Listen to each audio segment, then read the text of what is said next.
Thank you, Kosha, for this touching introduction words. And I am right now not in Tamara. I am in Germany at a beautiful place we call Korin, where people build also a kind of community. And I say hello to all the ones who are listening now. And when you spoke about the storm, it was reminded to me that in the beginning of this year, I choose the power sentence for the whole year, that in the center of the storm, there is silence. And so I invite all of us that we find this inner point of connectedness to the miracle of life, where we can really feel that beyond us human beings, we are a community of life. And it's in a way very important, the way how we connect to this core wisdom and the core miracle of life. And so I'm glad to be connected with you in this very special moment. And may our inner guidance be with us while we are talking about all these core questions where we are in. We are in a kind of transformation as humanity. And I feel so deep the system change from fear to trust, where we are challenged to enter this inner guidance.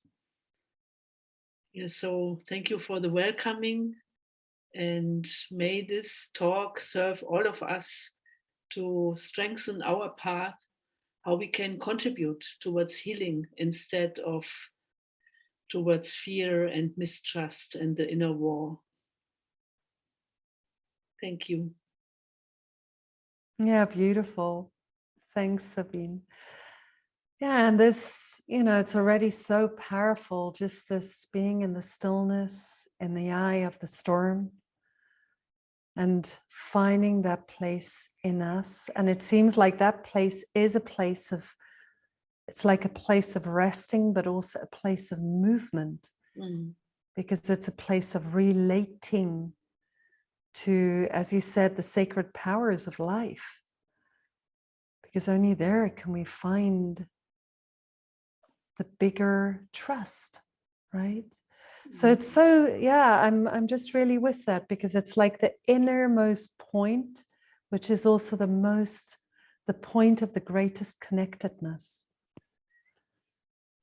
Yeah, and I remember from the first books that I read of yours, and these are in German, but I know that you've also more recently written a book in English about some of what you found, and it's called The Temple of Love.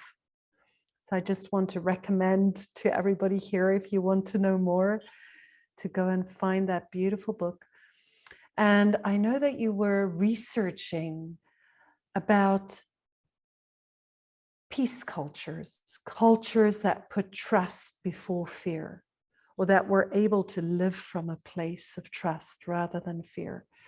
And that you were looking especially at cultures in Portugal, in Malta, on Crete, but also other places where there were ancient matriarchal traces of peace cultures.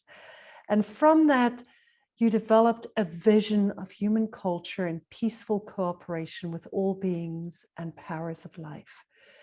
And I would love to just hear more about the findings that you made and how you see this culture coming alive today. Yeah, thank you for the question. I feel that we are touching here a core point of where are we as humanity meant to be. And for me, it was a very, very deep discovery from my point where I studied theology. I was very active in the political movement. We were meeting together in a way that we thought we have to figure out how peace on this globe is possible.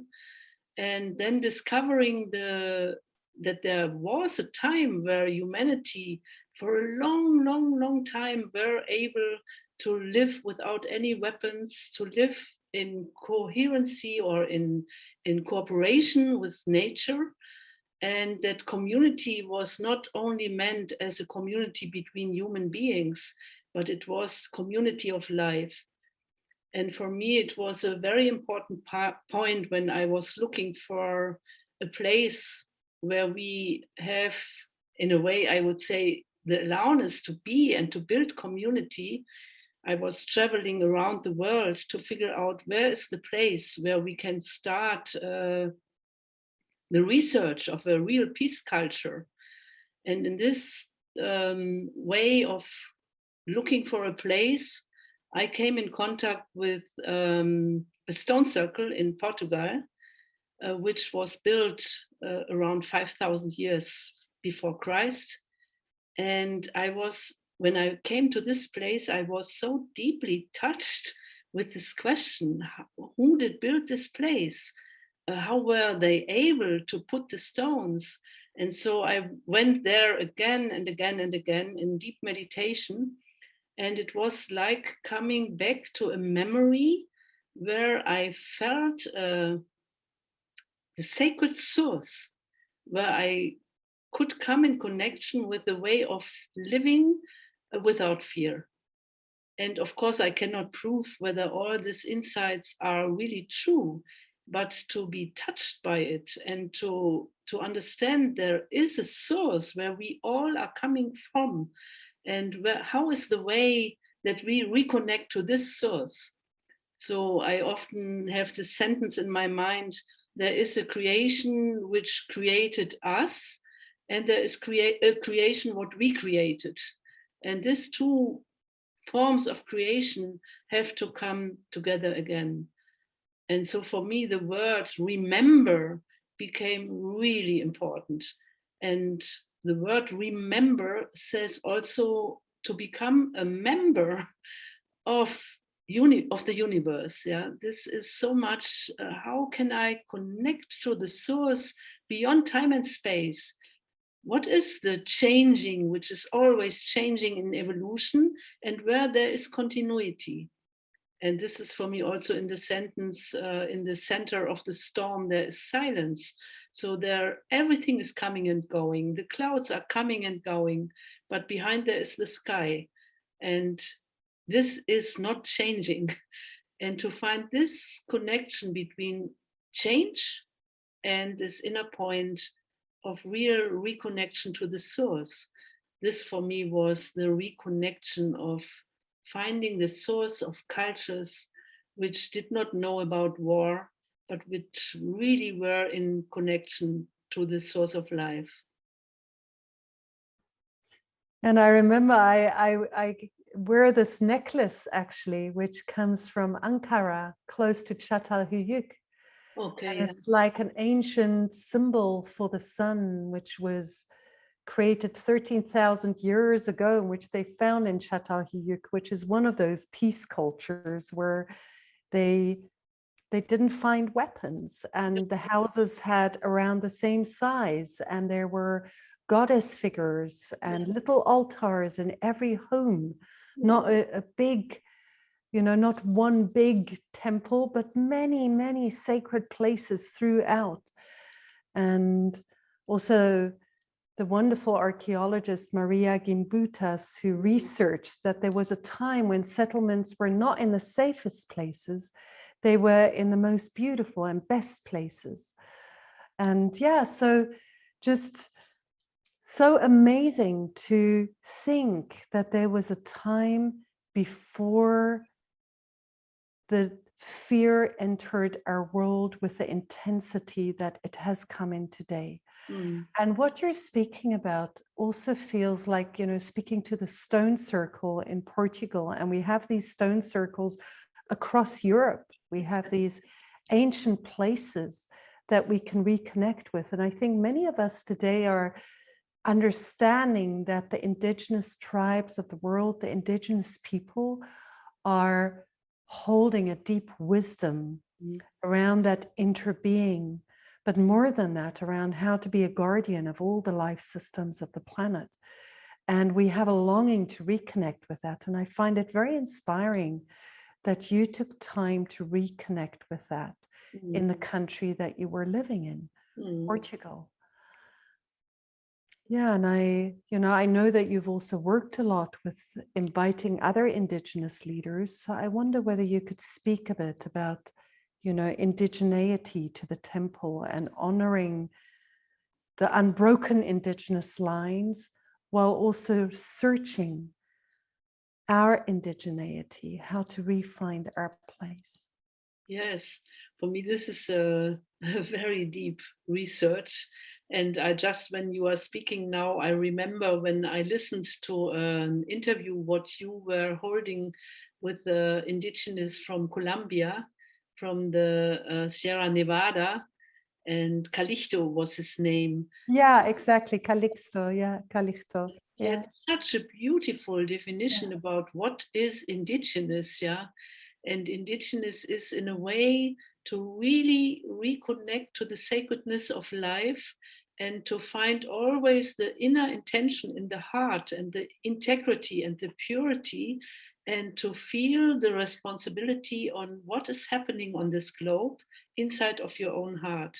So it was such a beautiful way of what is the global self, because often people feel indigenous is something very long time ago. It is also, yes, but there is something also beyond time and space where we can reconnect. And when you speak about the different cultures where no weapons were found, for example, if you look to Germany, also there you find this little figure of the cave of Hohlefels. I think this figure is also more than 30,000 years old. And everywhere there are lines where you don't find any weapons. And to see that stone circles were built at many places on this globe, and they had no internet, they did not have all these tools, what we know today.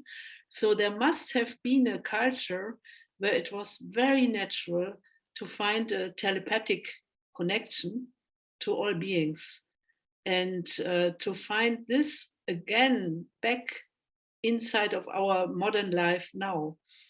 And then, of course, we can ask what happened? Why did the war enter to our culture? And I feel it's so deeply connected with the discovery of the human being, that we are able to have power over someone.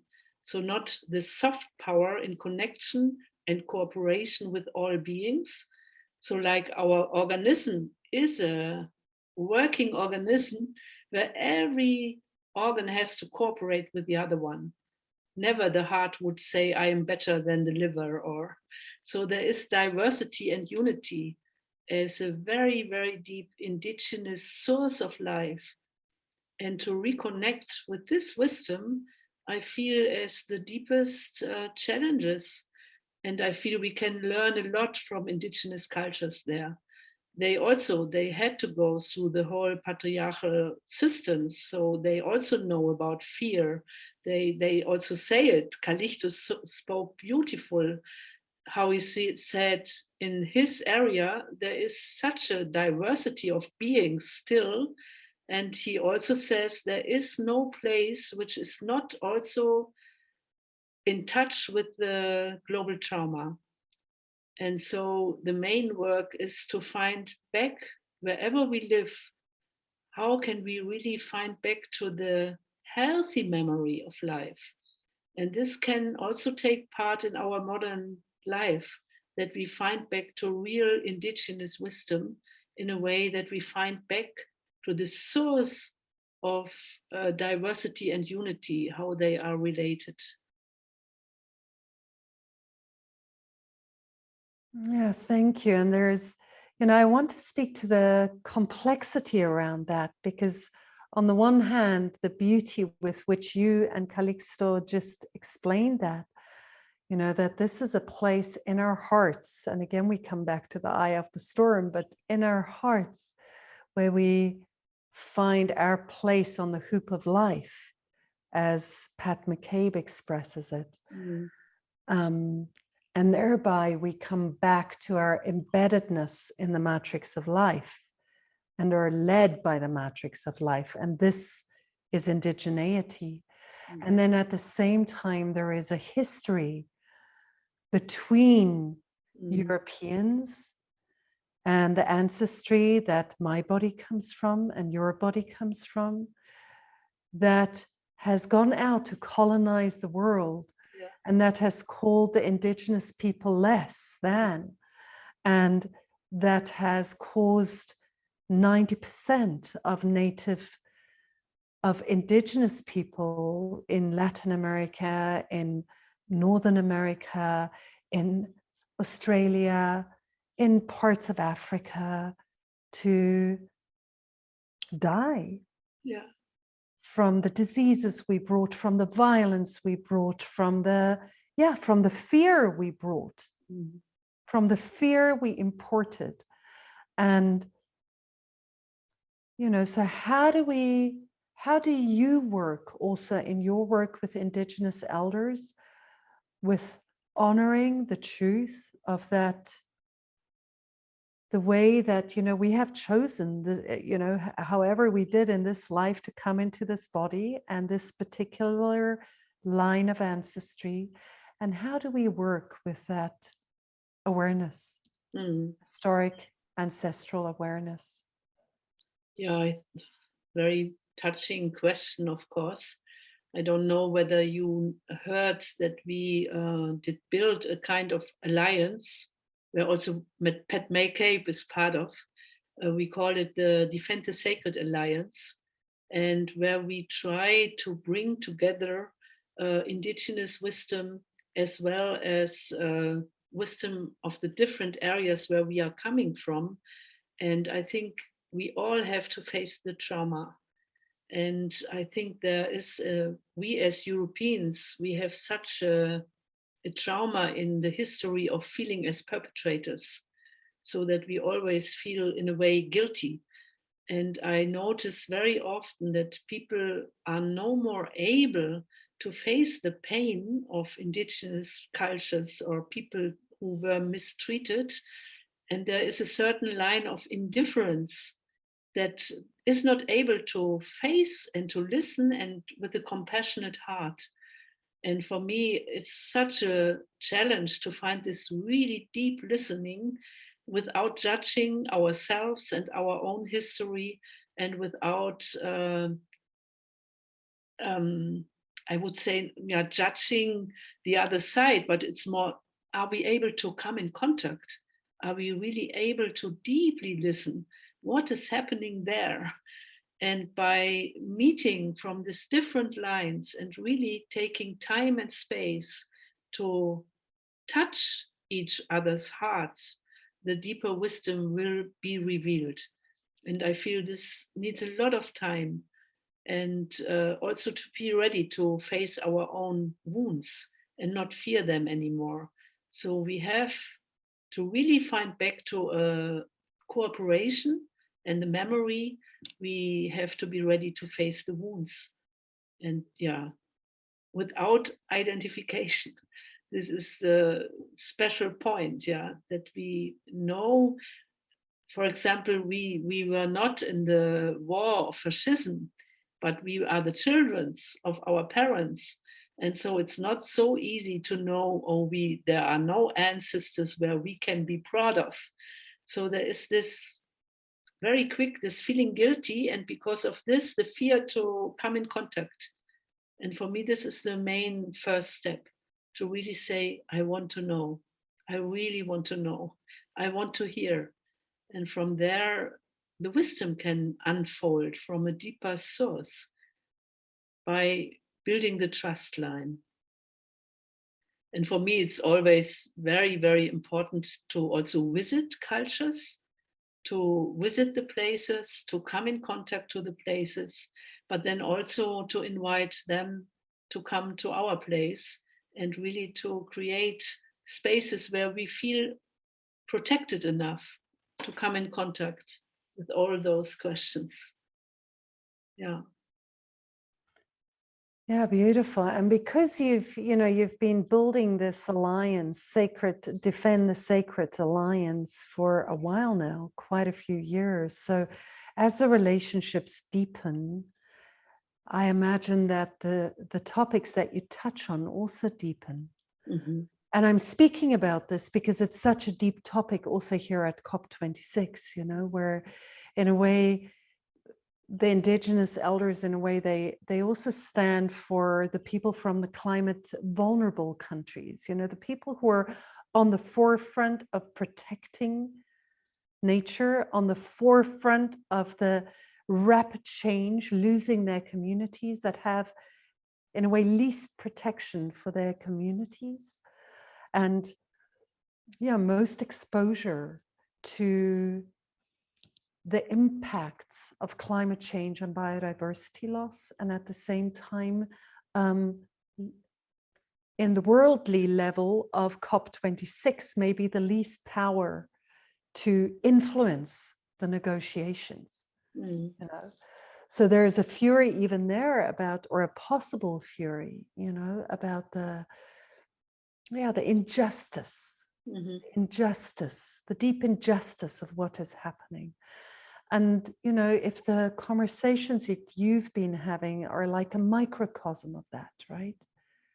Where also, I imagine that Tamera in Portugal is slightly safer than some of the places even that people come from now. So how do you navigate that? And what are some of the wounds that you have touched on? Or, I don't know if you're comfortable speaking about this, but why I bring this up is because I feel that in COP26 itself, there is very little space to speak about this with any precision. Mhm. And yeah. Yeah, I will try to find words. I'm just coming out now from Defend the Sacred meeting. It was the fourth one at our place in Tamera, and we were really less people than we hoped to be because many could not even travel. And so, since 2 years now, the main meetings are taking place via internet. But just to mention one thing, it was that we call it Defend the Sacred. For me, it brought a deep shift to the political movement in the Western world, and mainly to the left wing, that the word sacred is again integrated to political activism. And for me, here is a very important line. I don't believe in deep shifts with big movements. They are also necessary. But the main point for me is, are the people who really are going for a change and for transformation, do they build in a way like acupuncture points where we can go deep enough that we know an outer change will not be possible if we don't also find the inner transformation? And just to tell, for me, this was a miracle what happened. I was coming back from a journey of in the United States. We often call it also Turtle Island, where we had a water pilgrimage and we saw what happened to the water walking the Owens Valley to Los Angeles and seeing how much nature was destroyed, how many reservations are on the path when you walk the path, and how the desertification is growing, that there is enough water in Los Angeles. And I think the most people don't even know where their water is coming from. And during this pilgrimage, we had a meeting in a reservation camp where the people were allowed to build a fire, which normally is not allowed in this area. And everywhere were strong fires. And we were sitting around the fire and asking ourselves, what can our contribution be to support the healing path? And we did a very strong prayer then, and that our work can be a contribution. And 1 year later, there happened the meeting in Standing Rock, where the pipelines should be built through the South Dakota area. And they started a little camp to say, no, stop. And this were started by indigenous people, by the Lakota Indian people at the place of La Donna Braveboro. And we heard about this. And we in Tamara, we did light the fire. We did go with solidarity prayers that those people shall be supported. And then we saw how more and more and more people came. And at the end, I think there were 20,000 people in the wintertime in snow were holding the refugee camp to say no to the pipelines. And we were in Tamara just in connection only on a spiritual level. And I don't know whether you are informed how it happened then, how first it seemed to be so successful, and veterans were coming and asking for reconciliation because they followed wrong orders. And then there was the change in the government, and Trump was the president, and he gave one sign, and everything was out again. 1 year later, we heard in Tamara that that people wanted to dig for oil at the ocean, and we said no, stop. And we wanted to invite the Lakota Indian people and people from Colombia, many indigenous people, to have a think tank how this defending the sacred can be of success. And so then the people came from Standing Rock, and a young woman who is also working with Greta von Thunberg together. We met and we had a prayer and action together in a beautiful way. And we invited the spirits of the dolphins as well as people from the political movements. And a miracle happened because in Portugal, since this time, the digging for oil was stopped. So it was a miracle. We cannot explain why. And I mention this because I feel it's so important for us that we don't fight against anything, but that we really think, how can we believe that the power of life and the global alliance, if they find trust and solidarity, can find a new kind of power. We cannot wait anymore until governments will act. And it doesn't make sense to fight against the systems. We really have to find new ways of solidarity, of action, of truth and trust. And for me, these were so touching examples when La Donna from the Lakota Indians, Siokasin, Pat McCabe, and people from Fridays for Future, all together were building this artistic movement at a beach where 1,000 people were having this action together with, what's his name again? John Quickly, who makes this art actions. And this was successful because we were not fighting against, but with a deep no and a clear yes to creating new systems. And for me, here is one answer, what we have to understand. How can we build decentralized points where we really show where is our yes and where is our no? Beyond nations, beyond all these questions, where do we belong to? We belong to life, and our revolution is life in a way, and protection for life. Yeah, it's beautiful because of course you and Charles Eisenstein also know each other deeply, and Charles was speaking very similarly about really honoring the small movements and the transformation, that it's not about numbers, it's about depth in a way, or integrity or intention. Yeah, and it's maybe you would like to speak a bit more about how do we create these acupuncture needles? What are the ingredients of what you also call healing biotopes? Yeah, here we are touching, for me, the deep longing. I think many people have a very deep longing towards community, and we also face how many communities fail. And for me, it's a deep research. What does community really mean? And how do we remember that we are community, whether we want or not? And I mean community with the water, with the fire, with the elements, with the invisible beings as well as with the visible beings. And how do we come back to this inner wisdom that we don't have to wear masks? It's crazy to say it now in these times of Corona, yeah.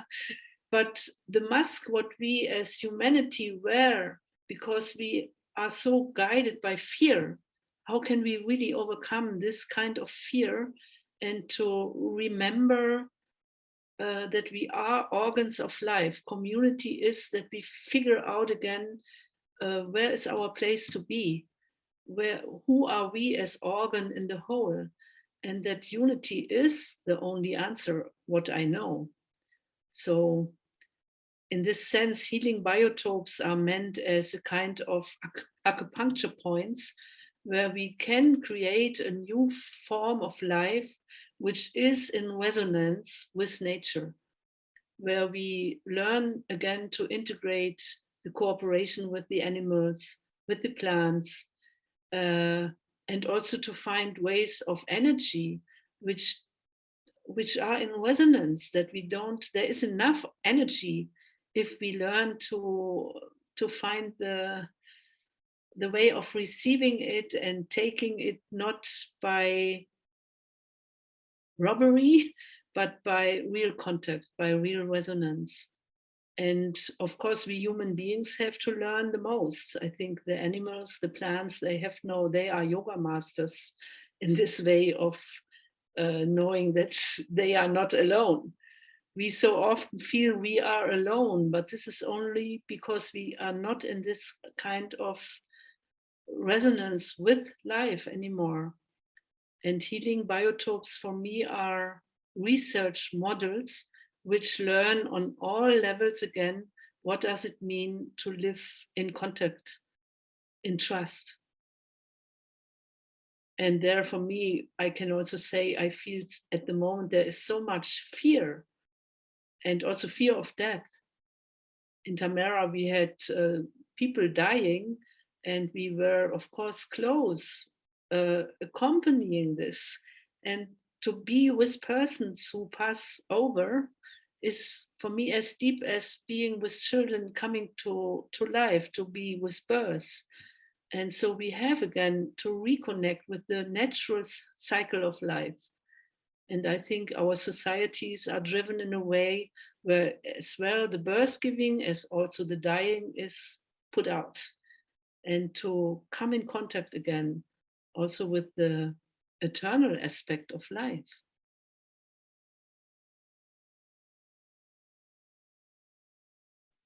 Yeah, that's, I mean, I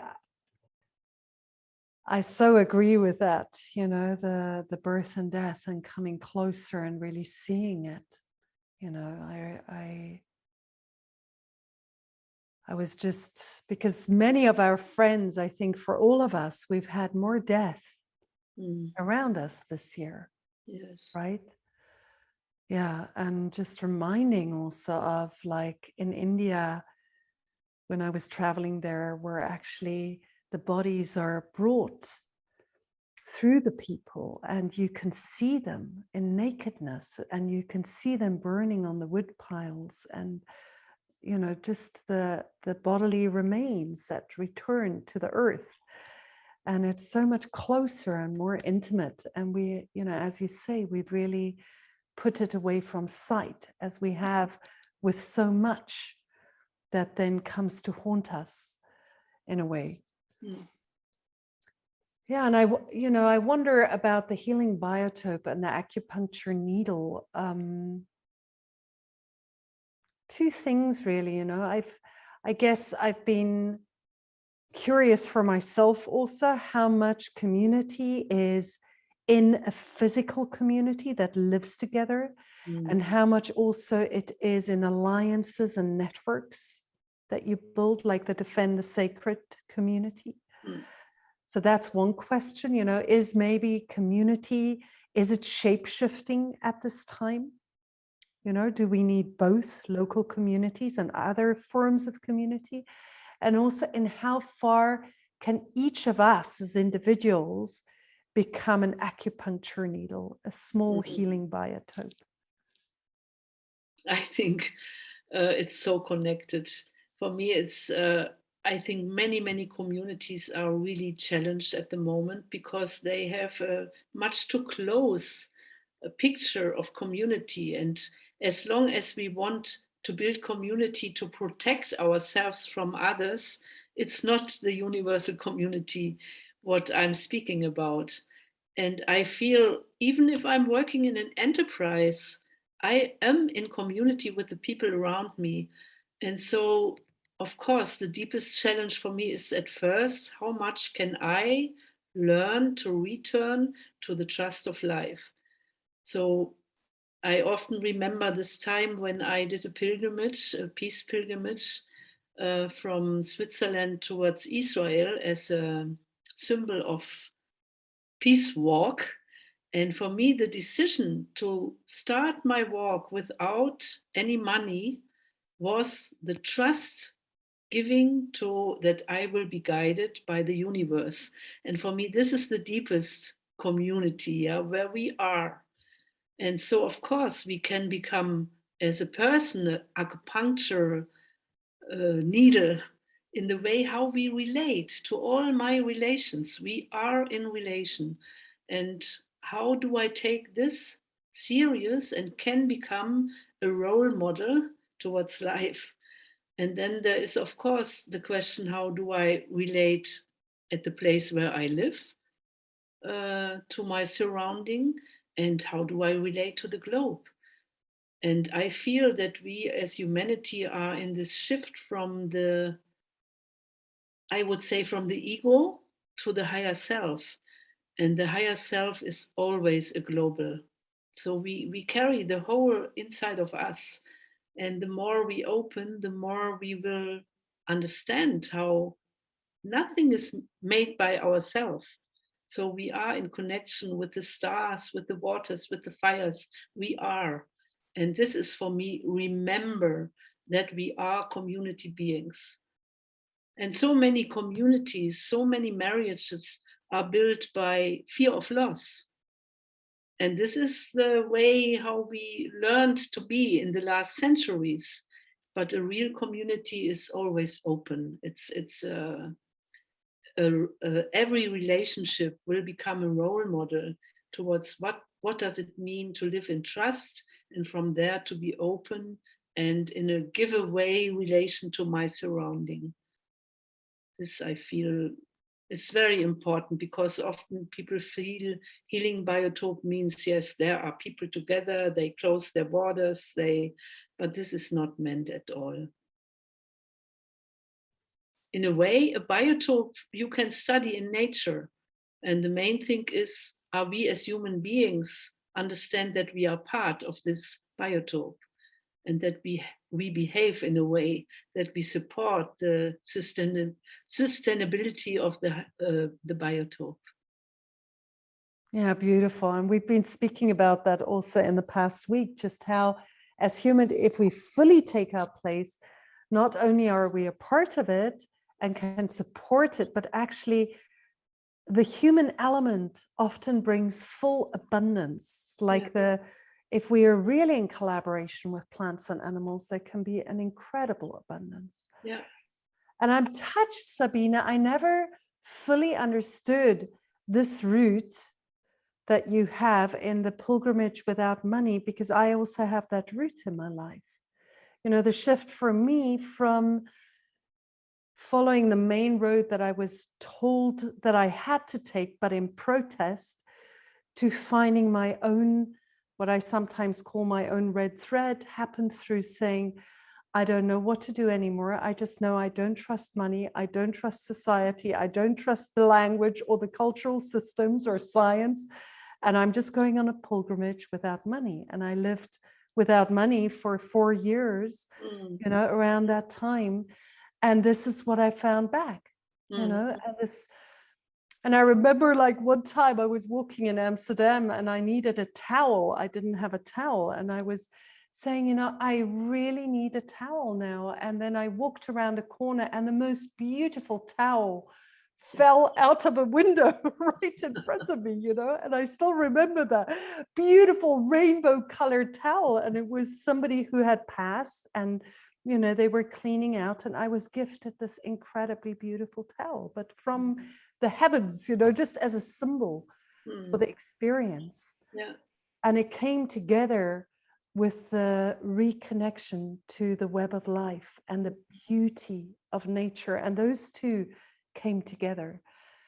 And I find that very interesting. And, you know, so sorry, but I'm just finding this fascinating because I had this beautiful conversation to Tyson Juncker Porta, who wrote Sand Talk. He's an Aborigine, and he was very inspired by new scientific research also showing that, for instance, after disaster, when people are in real disastrous situation and have very little, that a humanity returns often to communities that has been lost.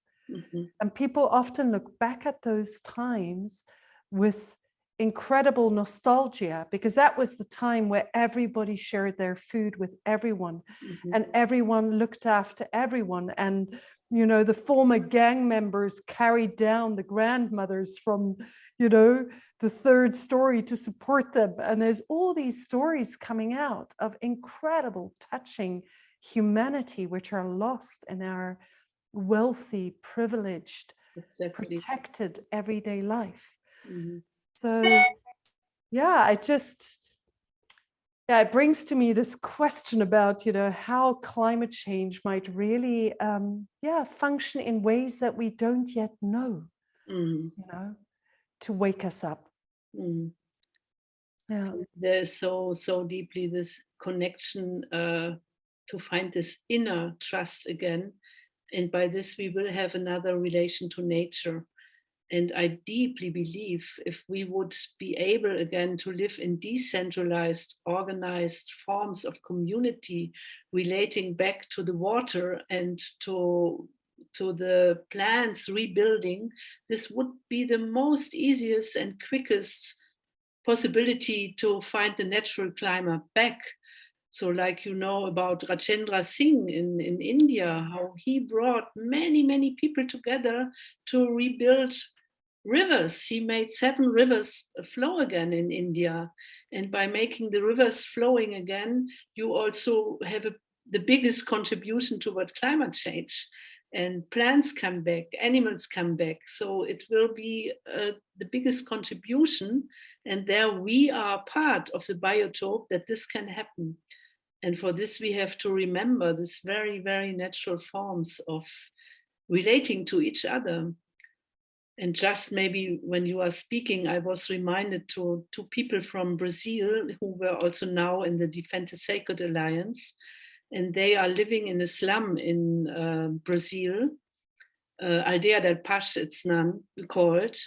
And when they heard about Corona, it was shocking for them to live in this extreme situations in very small spaces, having no own bed and really, really very close to each other. And how they told their story now, how they were reminded about the vision of the healing biotopes. And they said, we had to understand how to build a field now. And then they made it possible to bring every day for 10,000 people food. A real miracle. But by knowing we have to be the change, they became the change. And this, for me, are stories. We should much more speak those stories and tell them that we see what kind of impact we can have as human beings if we really go for this inner readiness for change. It was really so touching for me to hear them and how I would just like us to understand the connection between the food and people living so close. And, you know, because I imagine it's a fear of getting COVID from each other, it transferred. So how did the food help? Just as you tell the story so that we can So, really... yeah, thank you for the question. Yeah. They were under curfew, and then they noticed that everywhere the hunger was growing, and also the violence in their area was growing. So they left their rooms to go to other places to support, even that they knew they are not allowed. And then they saw the hunger, and then they prayed and were studying how can we create a field. And then they said, we have to bring food to the people. This is the first step, even if they have maybe COVID, but first they are hungry. And then they prayed, and then they started their first actions, and then many people brought food to them because they were ready to do something. And then they started to cook and to bring the food to all the people around them, so they had no fear anymore to become sick. They left the fear that they will be punished by the government because they had to help. This was their first clear action, and they all are healthy.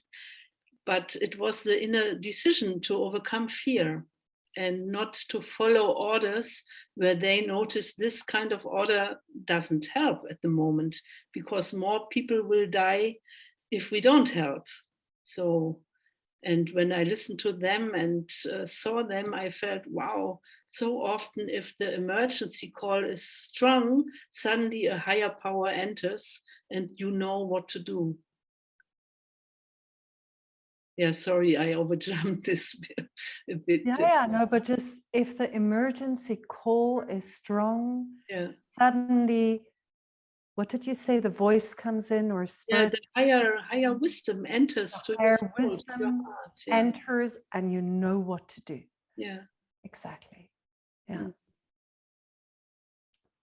Yeah, and in a way that is, we're looking currently for a way, because I think we experience that as individuals, but as one humanity, to be able to do that, that's what we're looking for. Yes. And that is a big journey for us. That's is. a big journey. And also just to honor, I have so much compassion here at COP26, because I've been in some of the places of power also, and been outside in the demonstrations, and I just feel a lot of heartfulness and compassion for all these different aspects and the good intentions that accompany this, and I do not believe that some of the people that I've spoken to in places of power, they are not bad people. They are not the bad people. There is a lot of really beautiful, well-intentioned, hard work coming from a great place. And it's people also fulfilling the role that they have at this time.